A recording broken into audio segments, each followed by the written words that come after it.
Muy buenas tardes, bienvenidos a Una Mirada al Día. Soy Luciano Reboredo y en compañía de Ángel Delgado cumpliremos hoy con analizar y comentar los últimos acontecimientos de la política nacional en este programa que llega a ustedes diariamente gracias a la producción de la Coordinadora Republicana y del portal La Abeja. Ángel, ¿cómo estás? Buenas tardes. Muy buenas tardes a todos los amigos que nos están escuchando, a ti Luciano, y nuevamente pues para ver lo acontecido el día anterior, las últimas 24 horas, y cómo se proyecta el presente día de hoy en relación al acontecer político del país. Uno de los temas que abrió la polémica política y que se comentó mucho fue el viaje de Pedro Castillo, ¿no? Primero algo que era más bien resultado de especulaciones, ¿no? Y el hecho de que lo acompañe la señora Lilia Paredes, que fue muy comentado, incluso se circuló en las redes sociales el hecho de que estaba pendiente un pedido de impedimento de salida. Sin embargo, como ya hemos comentado en otros programas, mientras no esté ese impedimento es libre de hacerlo y estábamos en el Sí, terreno de las claro. especulaciones y no era un asunto realmente trascendente. Ella podía viajar libremente porque nada se lo impedía. Lo que sí, Ángel, ha causado gran controversia y es lamentable son algunas de las intervenciones que ha tenido Pedro Castillo en este viaje, ¿no? En una reunión con empresarios y posibles inversionistas y financistas para inversiones en el Perú, que estuvo en Nueva York, una vez más recurrió a su costumbre de victimizarse y exponer al país como un país atrasado, corrupto, un país realmente una especie de republiqueta bananera, cosa que tiene la costumbre de hacer, porque en otros viajes tú recordarás que ya en una ocasión dijo tenemos corruptos hasta para exportar y siempre está hablando del país como un país desastroso, atrasado, corrupto. ¿No? Tenemos algunos fragmentos de sus intervenciones. ¿Qué te parece si los vamos viendo y comentamos? La mano, pero también quisiera pedirle de que hagamos el esfuerzo para trabajar acabando con un flagelo que nos preocupa de sobremanera, este problema de la corrupción. El problema de la corrupción en el país se ha institucionalizado y en todos los estamentos del gobierno del Estado peruano hay indicios de corrupción. Nosotros vamos a demostrar y la historia va a juzgar y va a ver quién es el corrupto y quién es el que lucha de verdaderamente contra la corrupción. En este trajinar, en estos últimos tiempos, encontramos un sinnúmero de alcaldes que están perseguidos, no habidos, otros detrás de las rejas, gobernadores regionales, ministros, congresistas, presidentes de la República, prófugos y otros están adentro, están perseguidos. ¿Qué cosa está pasando? Entonces, creemos importante darle una mirada para que las generaciones que vienen vean no solamente al Perú, sino también al resto de países, que hagamos las cosas con transparencia. Bueno, ahí lo hemos visto, ¿no? Es sorprendente que Pedro Castillo haga esto con el país, ¿no? Ir a exhibirnos como un país corrupto y hablar así, planteando en un foro internacional ante posibles inversionistas que somos un país tomado por la corrupción y vendernos pues como una republiqueta bananera, ¿no? Cosa que ya ha hecho con anterioridad en una ocasión, Así es. en otro viaje en que habló de que éramos posibles exportadores de corruptos.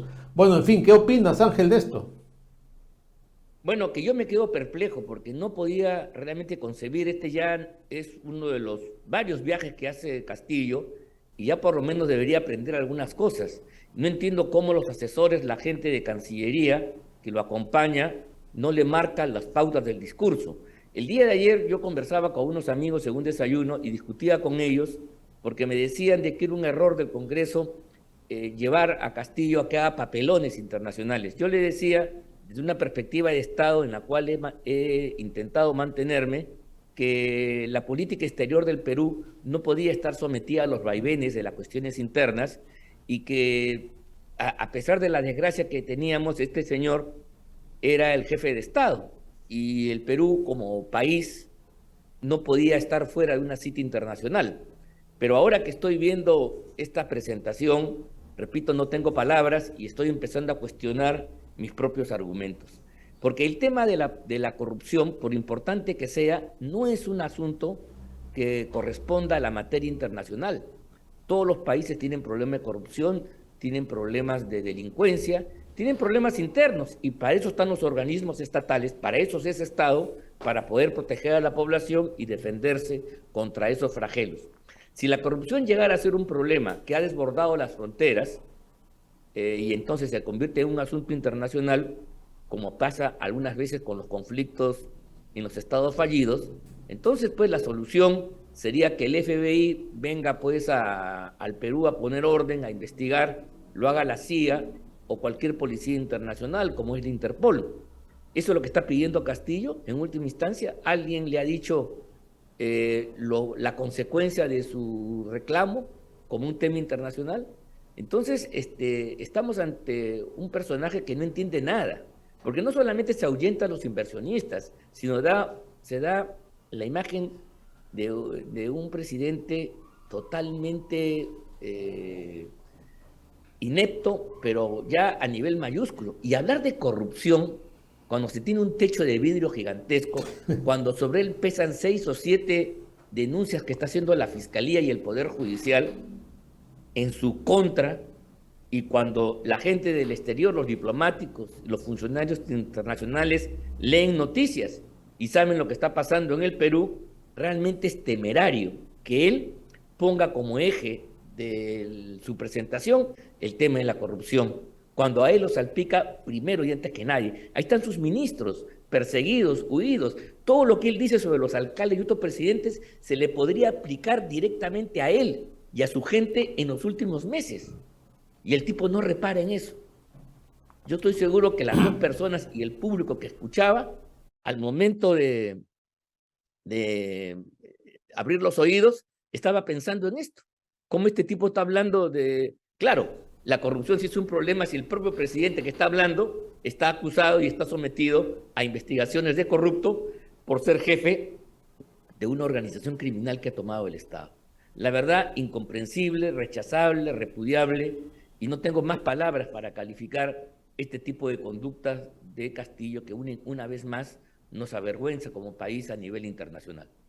Sí, bueno, yo no sé si este hombre está en sus cabales o qué es lo que pretende, o simplemente hay alguna forma de lo que los psicoanalistas llaman una proyección de su propio interior, ¿no? Y él, al no saber qué decir, habla de la corrupción porque es lo que tiene a la mano, lo que conoce, lo que siente, y trata de protegerse. Es inenarrable, indescriptible lo que pasa ahí, ¿no? Y obviamente lo que tú dices, si uno va a ir a escuchar a un presidente o a un conferencista tal o cual, primero se informa, más aún en estos tiempos que basta con entrar a internet y está toda la información. Probablemente estos gringos inversionistas, antes de ir a escuchar al presidente del Perú, entran a Google y se encuentran con que tiene 6, 7 acusaciones, ministros fugados, a la cuñada presa, todo eso está ahí, ¿no? Entonces es evidente que cuando él hace esto, pues es vergonzoso, ¿no? Y hay que ver, insisto, la cara de este señor, cómo lo mira, ¿no? Y después en otros videos ya no sabe qué hacer, el hombre se tapa la cara. Vamos a ver el siguiente. Presidente, yo quisiera compartir con ustedes hace unas semanas en Villa María del Triunfo. A medianoche tenía que concurrir cuando me enteré, por ejemplo, que una familia, un señor que tenía 7 hijos, este señor que había adquirido de una manera tan sacrificada un tamborcito y subía al ómnibus, él tocaba su tambor y su hijita, la más pequeña, empezaba a bailar para llevar un pan, para llevar un pedazo de comida a su mesa. Y una de esas noches cuando se alumbraba, no tenía luz, no tenía agua, y se alumbraba con una vela. 1 de la mañana se produce un incendio, se queda dormida la familia y a través de esta vela se incendia su domicilio y se quedan todos en cenizas. El papá se despierta con el hijo mayor y tratan de rescatar a la familia y se habían hecho ceniza todo, incluido su tamborcito. Resultó el papá con el hijo mayor en cuidados intensivos. Bueno, ya pues no sé qué decirte, Ángel. Ah, No, pues ya, la verdad es sin palabras, ¿ah? Sin palabras. Además, una anécdota sin ton ni son. Ha podido tener mejores ejemplos. No, y en verdad, además, tú no vas a una conferencia internacional a contar esas cosas, ¿no? Esa es la incapacidad que tiene. Bueno, y la pregunta es, ¿qué hizo el gobierno? ¿Qué hiciste tú? ¿Cuál fue la atención? ¿Por qué no le has comprado 2 tambores, 3 tambores, 4 tambores? Es que es inaceptable sí, que pues, el pues. jefe de Estado haga ese papelón realmente. Oye, La incapacidad e inmoralidad realmente está a flor de piel y el Congreso debería tomar nota de todos estos estropicios para poner punto final a esta pesadilla. Mira, esto es más revelador que muchas cosas que se están investigando, porque todavía están en trámite. Aquí estamos viendo en vivo, en directo, es casi como una confesión de la incapacidad absoluta de este tipo para poder gobernar el país. Y la verdad, hay que recordar aquí a todos aquellos responsables, a todos esos caviares, a esos intelectuales que aquí le decimos cojudindos, que votaron por este individuo para que representara al Perú, llevándolo a la vergüenza y al fracaso en que nos encontramos. Su responsabilidad en la desgracia peruana no tiene perdón, no tiene límites y debe ser recordada por siempre. Este tipo está porque hubo mucha gente que se considera muy inteligente, muy capaz, superior, y produce pues monstruos dechados, como este personaje que realmente da vergüenza, por decirlo menos. oye Ángel, y uno no puede evitar recordar la participación de Fernando Belaúnde o de Alan García en estos eventos internacionales y que a pesar de uno no ser de su partido ni simpatizar siquiera con ellos en algún momento, no podía dejar de sentir cierto orgullo de ver y de escuchar sus discursos, ¿no? Con momentos de gran Pero por erudición, supuesto, con una capacidad de comunicación a un nivel de estadista y a un nivel internacional, ¿no? Y de ahí llegar a esta historia del tamborcito, pues ya es de no, salir corriendo a la vergüenza, ¿no? no, y para que la verdad es, los amigos que nos escuchan no crean que estamos sesgando la cosa, mira, desde el otro lado, me atrae a colación la reunión de la OEA de Cumbre del Este en 1965, el discurso del Che Guevara que fue reconocido, las intervenciones de Castro y otros personajes del otro lado del espectro político, pero que no hacían papelones de esta naturaleza. Mira, aquí ya no estoy hablando de los contenidos, estoy hablando simplemente del papel de bufón, de payaso que hace realmente un jefe de Estado, por Dios. Es realmente lamentable. A mí me produce una indignación profunda porque todavía si él dijera un discurso radical, pues bueno, ¿qué vamos a hacer? Pues es su posición, ¿ya? Pero este papelón del tamborcito y la idiotez no tiene francamente parangón. Nos catalogan de idiotas para abajo. Y en el mundo de la política ser idiota es el peor de los pecados, creo yo. Sí, pues, no, realmente lamentable, lamentable, ¿no? En un foro tan importante como Naciones Unidas, donde hemos tenido representantes como Víctor Andrés Belaúnde o Pérez de Cuéllar, y la tradicional diplomacia peruana siempre ha sido muy bien reconocida.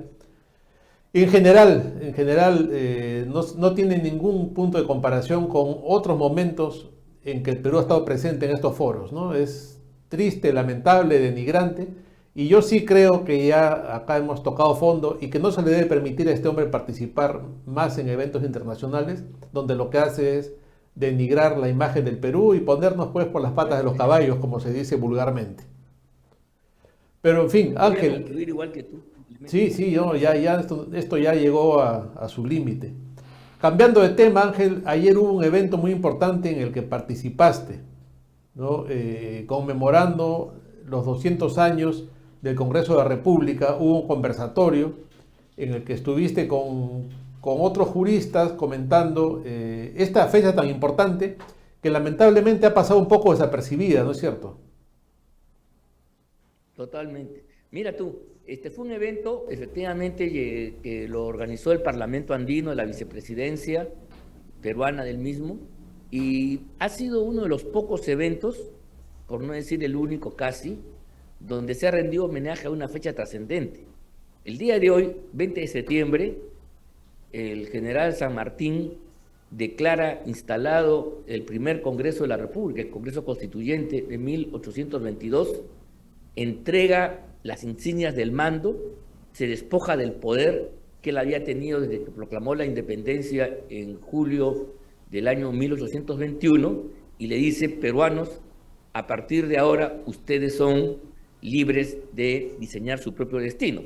Destino que fue un poco complicado, por cierto, pero en fin, a partir de ese acto simbólico adquirimos, digamos, ya la independencia en sentido material. No solamente la libertad frente a España, sino la capacidad de dirigirnos nosotros mismos. Y esta fecha entonces debió haber merecido un recordatorio y una remembranza por parte del Congreso. El día de hoy va a haber seguramente una ceremonia ritual, como las que hay todos los años, en que se conmemora la instalación del primer Congreso Constituyente del Perú, pero no ha merecido, digamos, el realce que corresponde. Porque este Congreso, además, no solamente es el cumplimiento de un protocolo, de la instalación de una institución fundamental para la República, sino es el comienzo del inicio de una etapa republicana y el final de un debate que se dio desde que San Martín llegó con sus tropas a las playas peruanas. Si bien la independencia era un objetivo claro, no estuvo claro, de igual manera, el régimen político que se iba a montar en sustitución al sistema virreinal. San Martín, sus asesores como Monteagudo, con la experiencia que venían de otras partes donde había una anarquía, era partidario de una monarquía constitucional. Así es. E importantes sectores de las clases altas del Perú, limeñas especialmente, la nobleza peruana, que era muy importante, estaban de acuerdo con este planteamiento sanmartiniano, que en el fondo quería una suerte de independencia controlada y producir la separación sin ningún estrago ni costo social, sin caer en la anarquía ni en una situación de zozobra social por un tipo de desborde. Este proyecto se debatió desde el comienzo porque salieron al frente otros adversarios que levantaban las banderas republicanas y democráticas, se podría decir, ¿no? Ahí está la figura de Manuel Pérez de Tudela, de Faustino Sánchez Carrión, Luna Pizarro, entre otros. Y este debate finalmente se resolvió con la instalación del Congreso, después que el 25 y 26 de julio del año 22, casi un año de la independencia, se produjo la primera gran movilización social y política callejera. La gente desfiló por las calles de Lima y tomó la Plaza de Armas, y con el apoyo de la municipalidad se presentó un petitorio para destituir al montesino de entonces que se llamaba Bernardo Monteagudo, el hombre fuerte del régimen sanmartiniano. San Martín estaba afuera porque en ese momento estaban por iniciarse las conferencias de Guayaquil con Bolívar, como ustedes saben, que fracasaron, y entonces esta movilización, impulsado por el pueblo peruano, los sectores, las clases pudientes, con el respaldo de la municipalidad, consiguió que el presidente delegado, que era el Marqués de Torre Tagle, terminara expulsando del Perú a Monteagudo. Y cuando ya San Martín regresa al mes siguiente, luego del fracaso de la cumbre de Guayaquil, se encuentra no solamente sin el apoyo de Bolívar, sino además con un país donde las cosas habían cambiado radicalmente. O sea, el aura que lo respaldó durante los primeros meses del Perú independiente se había terminado, el pueblo ya no quería saber nada con él, y entonces lo que hace es procede a convocar una vez al Congreso Constituyente, que lo habían postergado 2 veces, a fines de diciembre y en julio había habido postergaciones, justamente porque estaban haciendo una correlación para tener una mayoría monárquica. No te olvides que la propuesta de San Martín llegó a plasmarse a punto de enviar una misión con 2 diplomáticos a la Villa del Río Carocien a Europa para conseguir un príncipe extranjero que viniera a ser rey del Perú. Ya eso después se cayó después de lo que estoy contando. Y entonces la instalación del Congreso es el punto final de esa polémica y el inicio de una etapa en la cual en la nueva Constitución se va a definir por una república. El 16 de diciembre, es una fecha que tenemos que celebrar, el Congreso de la República aprueba las bases de la Constitución peruana. Y en el artículo primero se dice: el Perú será una república. Se puso punto final a un debate y el Perú, para bien o para mal, hay muchos críticos, porque la República ha sido desventurada en muchos aspectos. Hemos tenido un derrotero que nadie ha puesto en cuestión. Y digo en cuestión porque a nivel internacional esto no era así. Brasil, que se había independizado, tenía una monarquía.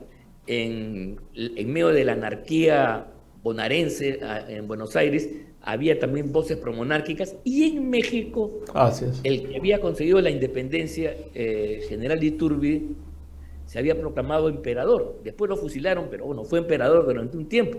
Y en México, además, años después, tú sabrás que se instala una monarquía, se trae a Maximiliano, un príncipe, ¿no? Y hay un periodo monárquico sí, claro, sí. en México, ¿te das cuenta? Ante el fracaso de las repúblicas. O sea que lo que se aprobó en este Congreso del año 20, hace 200 años, no es poca cosa. Es la definición republicana de la voluntad de ser de los peruanos en este país que se conocía con el nombre del Perú. ¿Te das cuenta? Y eso es algo que yo no sé por qué los actuales representantes del Congreso, seguramente por los problemas que tienen, no le han dado el mérito ni la importancia suficiente. Sí, claro, no, por supuesto que lo que mencionas es importantísimo. Ahora este personaje que también has llamado el Montesinos de la época, también es muy interesante, este Monteagudo, ¿no? Porque a la vez que era un hombre muy cruel, ¿no? Que cometió una serie de atrocidades, le hablaba al oído a San Martín y tuvo un enorme poder antes de que fuese, como tú has comentado acá, destituido y defenestrado del poder por esta movilización social que se dio en ese momento. Ahora, moviéndonos ya en un terreno de lo que se llama la ucronía, nos podríamos poner a pensar qué hubiera pasado si se lograba esa monarquía constitucional como una transición hacia la república. De repente, por unos años, tal vez no hubiera habido la anarquía militar y todo lo que vino después, pero nunca lo sabremos, nunca lo sabremos. Nunca lo sabremos. Mira, México tuvo ese experimento con Iturbide y cayó muy poco tiempo después. Repito, terminó ejecutado ante un pelotón de fusilamiento. Sí, pues sí. Y el proceso de Maximiliano y Carlota terminó también con la ejecución de ellos en Querétaro, ¿no? Así y ahí es. Surge la figura enorme de Juárez, ¿no? Juárez. No, sí, Juárez, eso nunca se sabrá, ¿no? Eso es para el ejercicio intelectual y para imaginarse situaciones que siempre quedan fuera de la realidad. Pero lo cierto es que en esos momentos tan convulsionados, en que juega un papel la municipalidad, la propia iglesia, los nobles limeños, como tú has mencionado, se opta por esto y es lo que tenemos y es lo que hay que de todas maneras conmemorar, ¿no? Porque es un momento importantísimo, un hito en el devenir histórico del Perú, que lamentablemente, salvo por este evento del cual has sido tú protagonista el día de ayer, está pasando un poco desapercibido, ¿no? Porque, bueno, la crisis también que estamos viviendo, si el propio Bicentenario de Independencia ha sido tal cual lo hemos visto, ¿no? Los que hemos vivido ya algunos años recordamos, Ángel, lo que fue el sesquicentenario, ¿no? Con publicaciones de libros, inauguración de monumentos, etcétera, que fue una celebración digna de los 150 años. Total. Lo mismo que el centenario, ¿no? Con la entrega de una serie de ofrendas, de regalos de las diferentes legaciones que había en el Perú, monumentos, museos, estatuas, plazas incluso. Y ahora el bicentenario, por un lado por la crisis política, por otro, tal vez con el pretexto del COVID, pero ha pasado desapercibido. Y ahora que se ha podido conmemorar el inicio de la vida republicana desde el punto de vista parlamentario, también ha pasado de una manera triste, ¿no? Sin mayor conmemoración. No, sí, sin duda alguna. Mira, quizás la monarquía lo que quería hacer era un sueño imposible, porque para ser monárquico hay que tener tradición monárquica. Y los países europeos, a pesar de su modernidad, tienen tradición monárquica porque nacieron de monarquías, y las monarquías eran familias y se basaban en los ancestros, en las tradiciones, en las dinastías. Claro, lo que hablamos ayer. Cualquier monarca era una impostación, te das cuenta, una cosa artificial metida en un suelo que no iba a fructificar. Pero el modelo que quizás pudo darse es el chileno. Yo siempre, en eso yo reconozco y admiro, Chile por la misma época tuvo un proceso político distinto.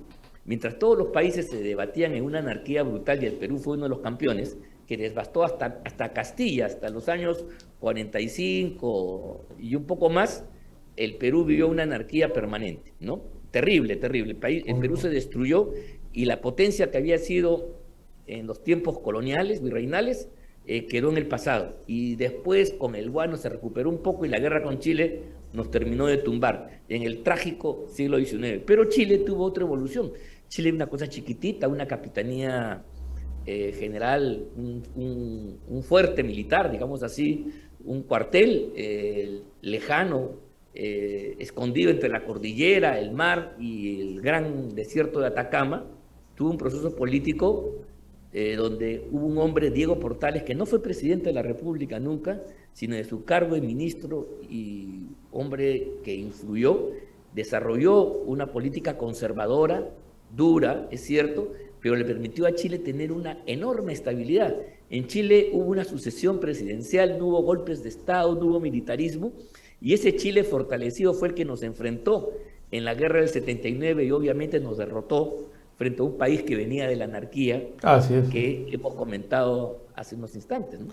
Claro, lo que hace pues Diego Portales es trazar un plan, ¿no? un objetivo como país, cosa que el Perú en ese momento no tenía, ¿no? Y era más bien el producto de la anarquía. Bueno, Ángel, tenemos que despedirnos, ha llegado el programa a su fin.